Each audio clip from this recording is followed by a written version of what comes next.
Hello guys, good morning. आज मैं आपको बताने वाला हूँ कि जैसे कोई भी सरकारी जॉब के रिलेटेड नोटिफिकेशन आता है तो वो कहाँ पर आता है और कैसे चेक करें कि उसमें क्या क्या है, कौन कौन एलिजिबल है और क्या क्या उसमें पोस्ट है, क्या क्या डॉक्यूमेंट है, वो सब अपलोड करने के लिए, अप्लाई करने के लिए कौन कौन सा डॉक्यूमेंट लगेगा। तो ये सब जानने के लिए इस वीडियो में लास्ट तक बने रहिएगा। और वीडियो अच्छा लगा तो लाइक कर दीजिएगा, और चैनल पे पहली बार आए हैं तो सब्सक्राइब कर लीजिए। तो देखिए, अपने फ़ोन या लैपटॉप में आप सबसे पहले अपना कोई भी ब्राउज़र ओपन करिएगा, क्रोम या कोई भी इंटरनेट एक्सप्लोर जो भी हो आपके फ़ोन में या लैपटॉप में, उसको ओपन करिएगा। फिर उसके बाद उस पर सर्च करिएगा सरकारी रिजल्ट।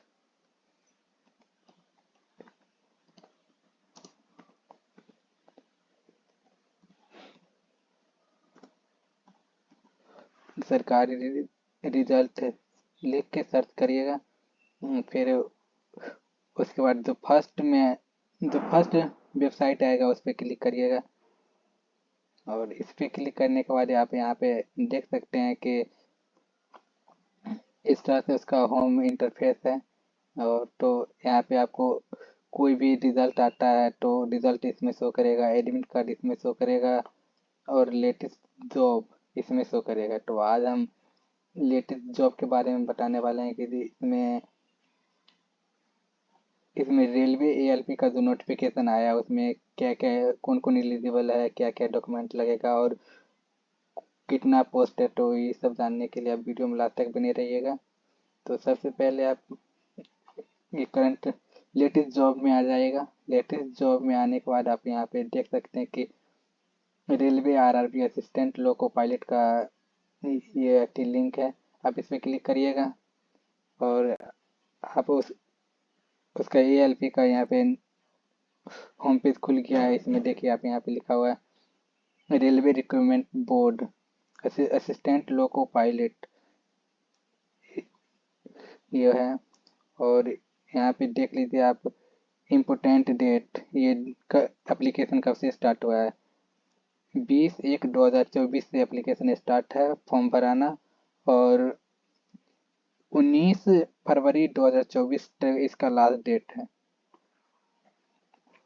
और इसमें ओबीसी और जनरल, ओबीसी और ईडब्ल्यूएस के लिए 500 रुपया एग्ज़ाम का फीस है, और ईबीसी के लिए 250, और ऑल कैटेगरी फीमेल के लिए 250 रुपया है। और इसमें एज, मैक्सिमम एज होना चाहिए 18 ईयर, 18 साल, और मैक्सिमम 33 साल का आदमी भर सकता है इसमें, मेल और फीमेल दोनों।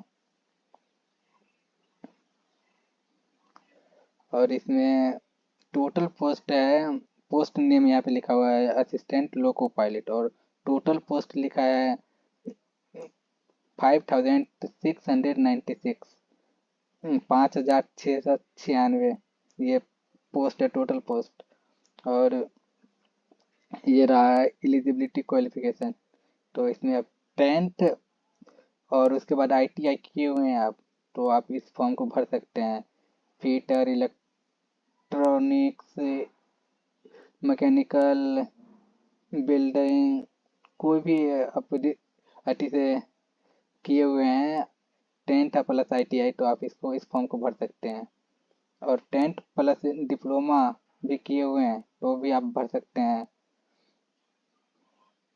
डिप्लोमा मैकेनिकल, इलेक्ट्रिकल, इलेक्ट्रॉनिक्स और ऑटोमोबाइल इंजीनियरिंग से आप अगर डिप्लोमा किए हुए हैं तो आप इस फॉर्म को भर सकते हैं। अगर बीई बीटेक डिग्री आप कोई भी किए हुए हैं तो भी आप इस फॉर्म को भर सकते हैं असिस्टेंट लोको पायलट के लिए। और ये रेलवे जोन वाइज ये सब डिटेल है, और ये सब टोटल पोस्ट दिया हुआ है कि कौन सा जोन में कितना पोस्ट है। तो जैसे आपको हम बता दें कि यहाँ पे जैसे कोलकाता, कोलकाता में टोटल पोस्ट है एएलपी का 254।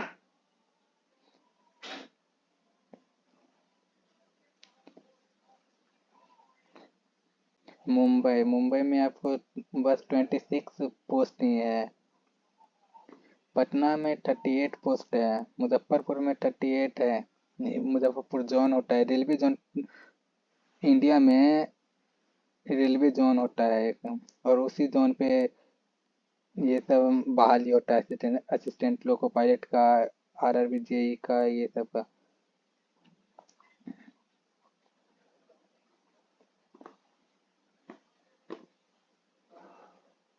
How to fill railway LP assistant loco pilot form, ये फॉर्म कैसे अप्लाई करना है उसके लिए दिया हुआ है ये सब। Railway requirement board of related assistant loco pilot, यही उसमें दिया हुआ है कि कौन कौन से डॉक्यूमेंट, रेलवे फॉर्म कैसे फिल करना है। तो आप अगर डिटेल नोटिफिकेशन में जाना पढ़ना चाहते हैं तब यहाँ से पढ़ सकते हैं, हिंदी इंग्लिश दोनों में आपको दिया हुआ है। डाउनलोड एग्ज़ाम नोटिफिकेशन भी आप डाउनलोड कर सकते हैं, ये भी अपलोड हो गया है। पहले आपको नोटिफिकेशन हम आपको बता देते हैं कौन कौन सब्जेक्ट पढ़ना है क्या, ठीक है। देखिए ये सब रेलवे जोन का नाम है, इतना ही रेलवे जोन है इंडिया में टोटल। असिस्टेंट लोको पायलट का ये है रिक्वायरमेंट, ये वही डेट लिखा हुआ है कि 20 से स्टार्ट हुआ था और 19 तारीख को लास्ट डेट है फॉर्म भरने का। ये सैलरी हो गया आपको 19,900, जो कि विदाउट कुछ इसमें ऐड नहीं हुआ है, ये खाली सैलरी है। और इसमें अभी बहुत कुछ ऐड होगा, तो आपको ट्रेनिंग के बाद इसमें 4500 इसमें सैलरी हो जाएगा आपका असिस्टेंट लोको पायलट का। अब इसमें 18 से 30 ईयर का कैंडिडेट भर सकता है, और इसमें टोटल पोस्ट वही 5696 है। आप इस नोटिफिकेशन को पढ़ सकते हैं।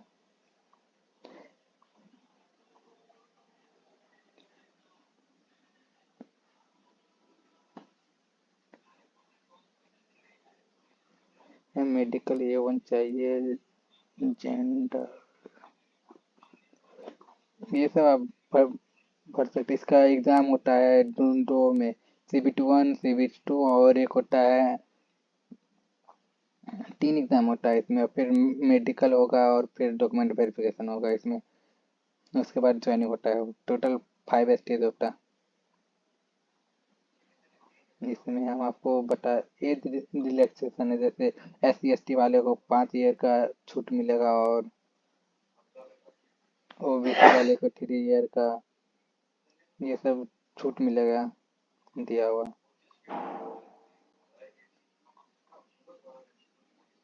ये एग्ज़ाम फीस है।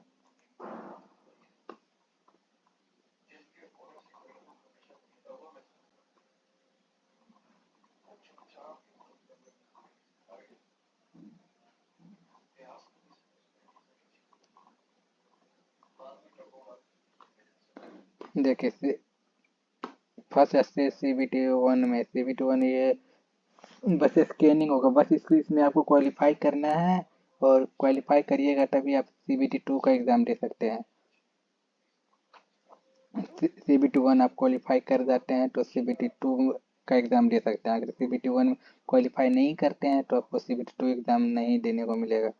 तो इसमें अगर आप EVWS से आते हैं तो आपको 40% नंबर लाना पड़ेगा। CBT1 75 मार्क्स का होता है, और देख 60 मिनट टाइम रहता है, 1 घंटा टाइम मिलेगा आपको CBT1 एग्ज़ाम देने के लिए, और 75 मार्क्स का रहता है। और इसमें निगेटिव मार्किंग होता है 1/3। अगर 3 को आपका गलत हो गया तो एक सही जो है वो आपका गलत हो जाएगा इसमें। और अगर आप EWS से आते हैं तो 40% लाइएगा तभी आप क्वालिफाई होइएगा CBT2 के लिए। अगर OBC से आते हैं तो आपको 30% नंबर लाना पड़ेगा इसमें, तभी आप क्वालिफाई होते हैं अगले एग्ज़ाम के लिए, CBT2 के लिए। अगर SC और ST से आते हैं तो आपको 25%, और SC से आते हैं तब 30% आपको नंबर लाना पड़ेगा CBT 1 में, तभी आप CBT 2 के लिए एलिजिबल है। CBT 1 में एग्ज़ाम होता है, कौन कौन सब्जेक्ट आता है सो बता देते हैं। मैथमेटिक्स आएगा इसमें, जो कि 12th लेवल का है NCERT का। फिर आप मेंटेन एबिलिटी, ये रीजनिंग के जैसा ही, रीजनिंग ही है इस एक प्रकार से, ये भी आएगा। फिर जनरल साइंस आएगा, और फिर जनरल अवेयरनेस। जनरल साइंस में आ जाएगा 10th लेवल का, 10th स्टैंडर्ड का, और इसमें फिजिक्स केमिस्ट्री मैथ हो गया, physics chemistry and life science और बायो हो गया। ये सब, ये 4 सब्जेक्ट नहीं आएगा आपको CBT 1 में। और से ये आप क्वालिफाई कर जाते हैं तो आप CBT 2 देना पड़ेगा। CBT 2 दो पार्ट में होता है। फर्स्ट पार्ट होता है 90 मिनट का, जो कि 100 क्वेश्चन रहता है, 90 मिनट का होगा और 100 क्वेश्चन उसमें सोल्व करना रहता है। फिर पार्ट बी आता है, जो कि 60 मिनट में 75 क्वेश्चन सोल्व करना होता है। तो पार्ट ए में आपका एग्ज़ाम होगा, उसमें रहेगा सिलेबस रहेगा पार्ट ए का, CBT 2 का पार्ट है। इसमें मैथमेटिक्स आएगा, जनरल इंटेलिजेंट एंड रीजनिंग आएगा, फिर बेसिक साइंस एंड इंजीनियरिंग आएगा। यही 3 सब्जेक्ट आएगा पार्ट ए के लिए। इसी में से आपको आएगा 90 क्वेश्चन आएगा, नहीं 100 क्वेश्चन आएगा 90 मिनट के लिए, 90 मिनट में सोल्व करना होगा, 100 क्वेश्चन आएगा। फिर CBT 2 का पार्ट भी होगा, तो इसमें आपको अगर जिस ट्रेड से आप अगर ITI या डिप्लोमा या बीटेक किए हैं, उस ट्रेड से आपको क्वेश्चन मिलेगा और वो सोल्व करना होगा। तो आप ये सब देख लीजिएगा। ये जोन वाइज सबका वेबसाइट दे रखा है कि कौन सा जोन आप अति करना चाहते हैं।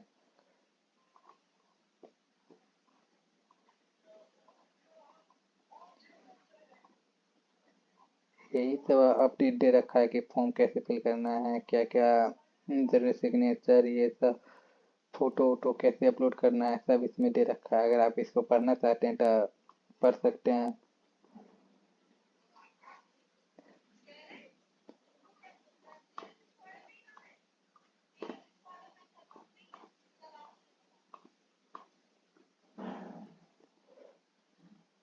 अगर आप इसको अप्लाई करना चाहते हैं तो आप सिंपली यहाँ पे क्लिक करके रजिस्ट्रेशन कर लीजिए, फिर लॉगिन करके अप्लाई कर सकते हैं। सिंपली इस पर अगर रजिस्ट्रेशन पे आप क्लिक करिएगा,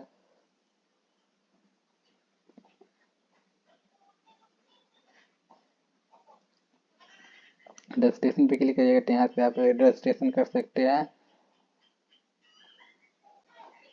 सब कुछ फिल करके आप यहाँ रजिस्ट्रेशन करने के बाद आप लॉगिन पेज आएगा, होम पेज आएगा, तो यहाँ लॉगिन कर लीजिएगा। लॉगिन करने के बाद आप फिर वहाँ पे सारा फिल कर सकते हैं। तो थैंक यू। अगर आपको इसका फॉर्म भरने के ऊपर वीडियो चाहिए तो आप कमेंट करिएगा, मैं आपको उसके ऊपर भी वीडियो बना दूंगा।